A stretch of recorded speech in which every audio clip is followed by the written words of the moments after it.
Hello and welcome to Stupid Ancient History with Midgley and Taylor and our resident expert, non-expert and special guest, James the Science Toolboy. Hello.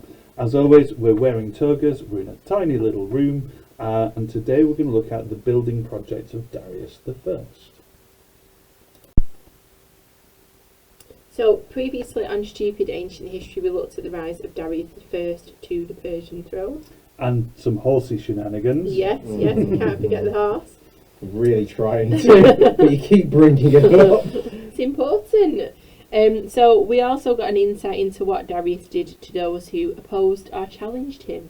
Yeah, it wasn't particularly pleasant, and there was a good deal of casual impaling. Yes, so he likes to do horrible things to horses and even more horrible things to people.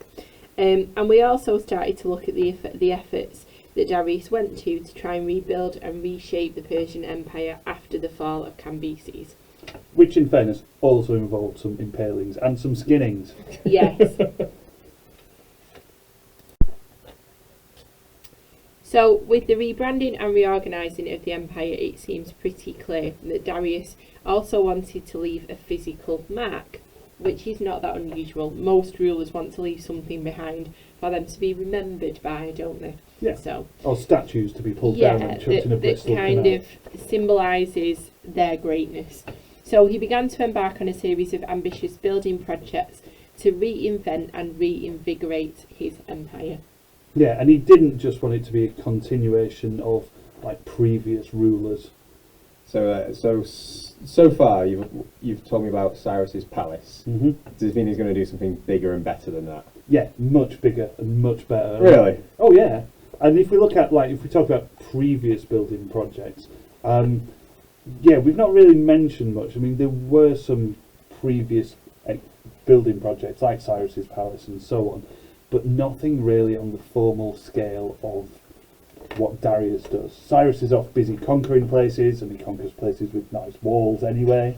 Cambyses is off stabbing cows, and that doesn't end well for him. So arguably, those two have been pretty busy beforehand, so they've not really had time to stop, sit down and build some fancy They buildings. prefer a sharp implement as opposed to a building. Cyrus seemed. I think we said when we talked about him, Cyrus seemed to be some.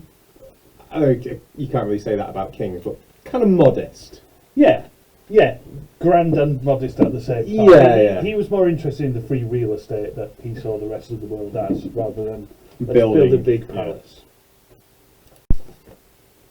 So one of the first mass building projects Darius undertook was the rebuilding of the royal city at Susa. The whole city was rebuilt then on 3 large flattened mounds. So we've got the Apenada Mound, the Royal City Mound, and the Acropolis Mound. So the city had previously had links to Persian royalty, so that's why I decided to build it there. But it seems that Darius wanted to formalise this, so he built himself a palace on the Apenada Mound. To get to this place, you had to pass through the Gate of Darius, which was approximately 13 metres high. Is that it? You couldn't build it bigger. Well, He thought that was big enough, obviously. What size would you have gone for, James? 14 metres. come through the Gate of James, it's 14 metres high. This may be an obvious question. Why didn't he build it on the Royal City Mount? Because that's where the city was. Okay. I mean, Apenada is a word that means meeting hall or big palacey room. Okay. So yeah, the Apenada Mound. The Royal City Mound is where all his courtiers and friends. Apenada sounds so much nicer than saying it's in a function room, doesn't it? Places should use that. It's in the Apenada room. Next time you go to a conference. Next time you go to a Thank working you. men's club, can we book the Apenada I don't room? go and work in men's clubs. I'm not allowed in. I'm not joking. Not allowed in anywhere. So the palace he builds on the Apenada Mound is definitely quite a grand affair. How does it compare to Cyrus's palace? Oh, it's much bigger.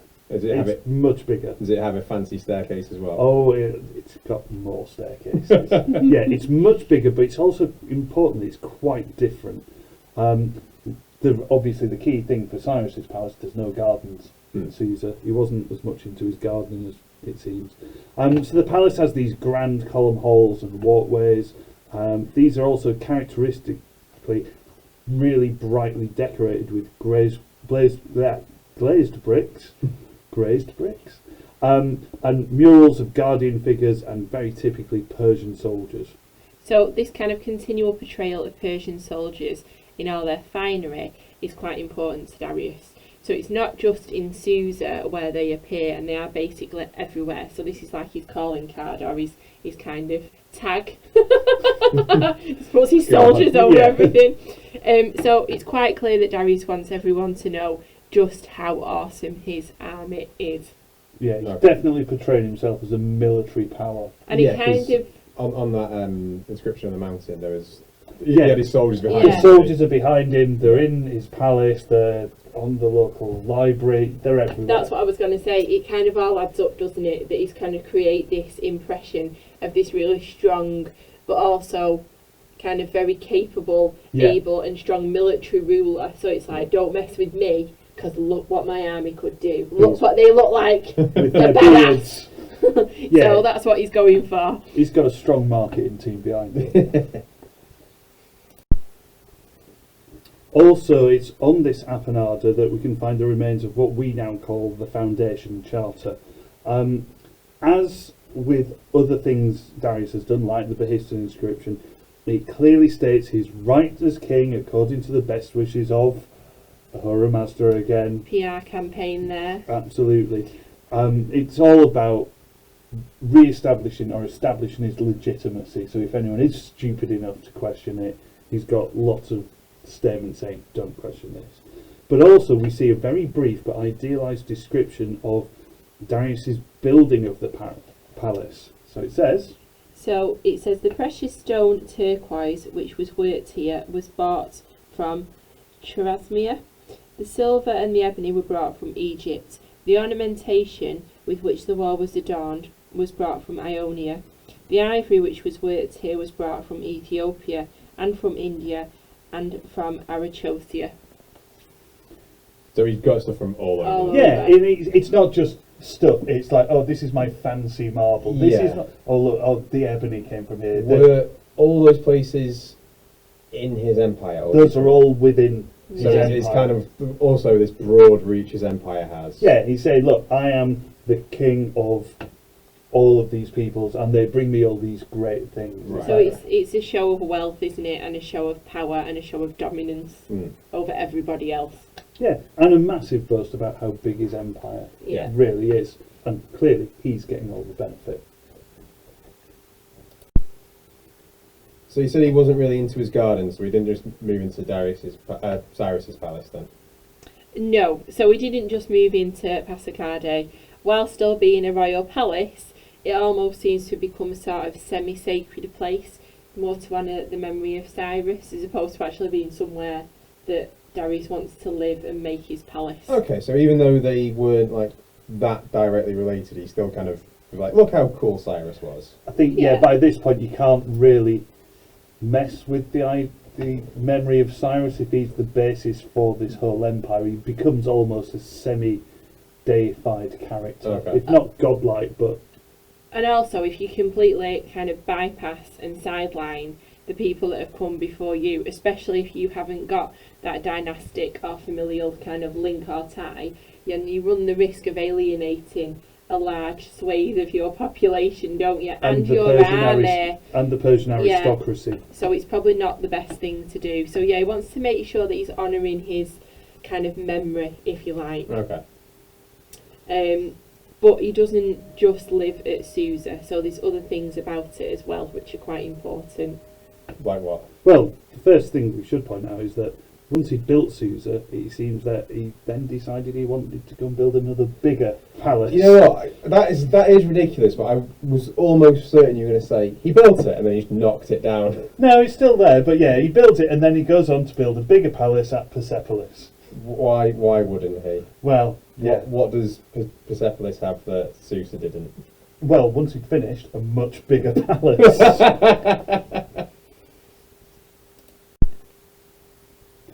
So then, this palace at Persepolis, it's obviously meant to be the grandest construction in his empire, and by default, any empire.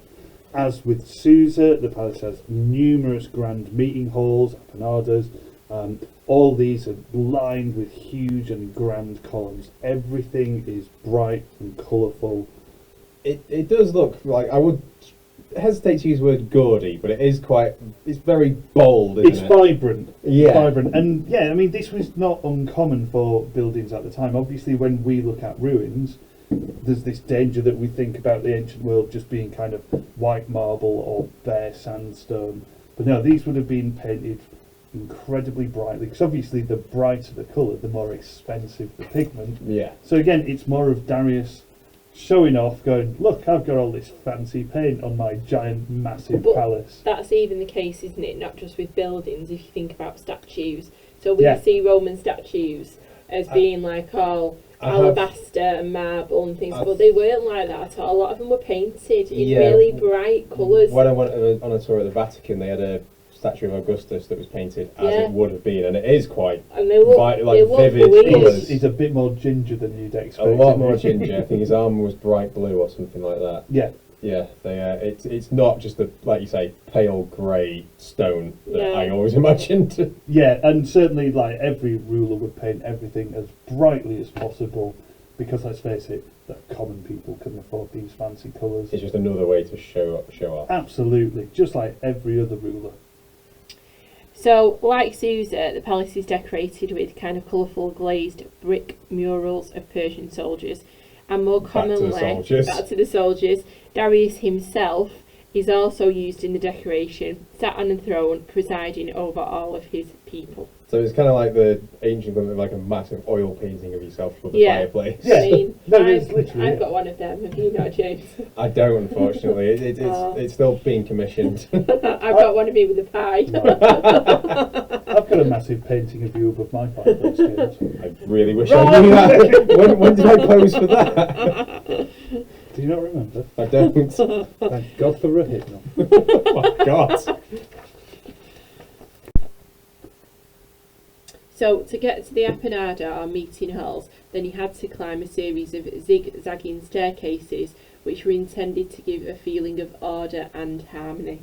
I don't think of zigzags as being harmonious. I'm thinking if you'd had a Persian celebration, and you'd had a lot of Persian wine, and then you had to go up at numerous zigzaggy staircases, that would not bring me harmony. I would.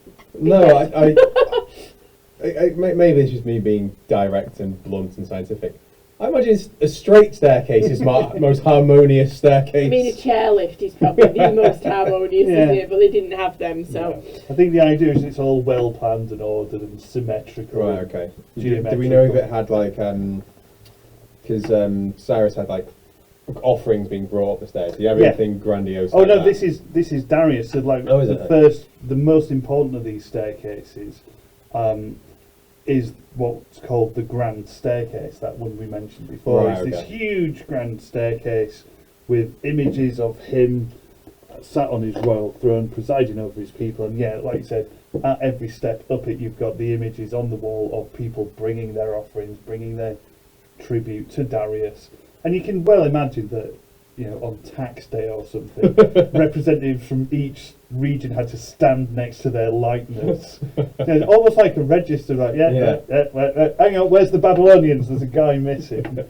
But yeah, it's Darius showing again the stretch of his empire, and also the fact they're all bringing him stuff, which is nice. For him. Yeah. So you've talked about his like 2 ludicrous palaces he's built himself. Did he just build like quite opulent things like that? Did he do anything else worthwhile? No. So he built even other things as well. So a really important building project that Darius completed was the Royal Road. Is that it? Just a road? Yeah, the M60. So it was likely a formalisation of an existing road, but it was certainly grand. So it wasn't just like a little track. Right. It was a bit more impressive than that. So it was 1,677 miles long, and it stretched from Susa in the middle to Sardis in the west. It's pretty long. It's long. Yeah. It's all nicely, smoothly paved. It's policed to avoid attacks from bandits. And every 15 miles on this road, there are these stations the idea, a bit like a motorway service station. Do you think they had a little chef? They may have had several little chefs, and maybe even a big chef. But the idea is that the messengers going up and down this road can change the horses every 15 miles. Okay. So they can actually go quite quickly across the entire length of the Persian Empire. Apparently, a messenger could cross the entirety of it in 7 days. Okay. Which is pretty good. Do you have a comparison of how long it would have taken without this road? No. Okay, we don't. Well, that's quick. Weeks. Yeah. Weeks, if not months. You said it kind of stretched from Susa. Yeah. Was it his road, or could anyone go in it? No. See, it's the royal road because he had to have royal permission to go in it. So rather than just think of it like a motorway, its main role was kind of like for transferring information. Right. Okay. So that's why it went straight to the heart of the empire. Messengers could go up and down it really, really quickly. You had to have almost like royal decree to go on it. Is it a bit like the Royal Mall in London, where you don't really, it's always, you see all the really important cars going up and down it? It's a bit more useful than that. Well, yeah. Obviously, as well, if you've got an army and you're marching to the west, get them on the royal road. Traders could get permission to travel on the road, but it was quite strictly controlled. It was quite well managed, which gives us an idea of how important it was. So why did it go west then? So that's just kind of towards Greece, and there were problems there. Was it just quicker to get your army that way, or it was more that the west was becoming the major trading centre? So that Ionian coast on the far west of his empire was becoming quite wealthy. It may also have been that he started one road and thought, "Oh, this works well. I'll do it to the east next," but things overtook him. Oh.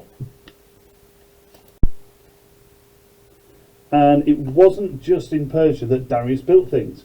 In Egypt, he built a huge canal from the Nile to the Red Sea.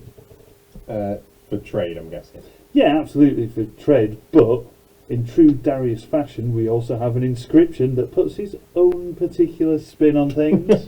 So according to Darius, I ordered the digging of this canal from a river called Nile, which flows in Egypt, to the sea which begins in Persia.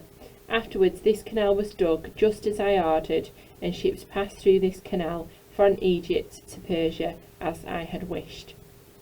Okay, so he was just like, yeah, I've done this, this is mine. I wanted this and it happened. Yeah, the fact that he says a river called Nile, was Egypt not that well known to like the Persians? Because you say the Nile River, everyone knows what that is. It's a good point. I'm not actually sure of the answer. Okay. Maybe he just wants to make sure everyone knows the river's called Nile. Just in case you're wondering, it might have been another river in Egypt. Yeah, no, it's a big river called Nile. So, yeah, you're absolutely right. This is him going, look, I wanted something doing, and it's been done.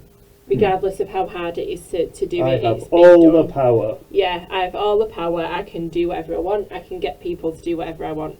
So, as well as this, he also built a lot of irrigation projects in Egypt to make it better for farming as well, which is useful. Well, I'd say that's interesting, because so far, this has all been quite selfish in a way. Me. Yeah, that's the first kind of public works sort of thing he seems to have done. Yeah, but bear in mind the public works will also have a somewhat significant impact on his cash. True, but that is the first thing that isn't just this benefits only me. Yeah, and he doesn't have a big picture of his face on it. Are we done? Is that all he built?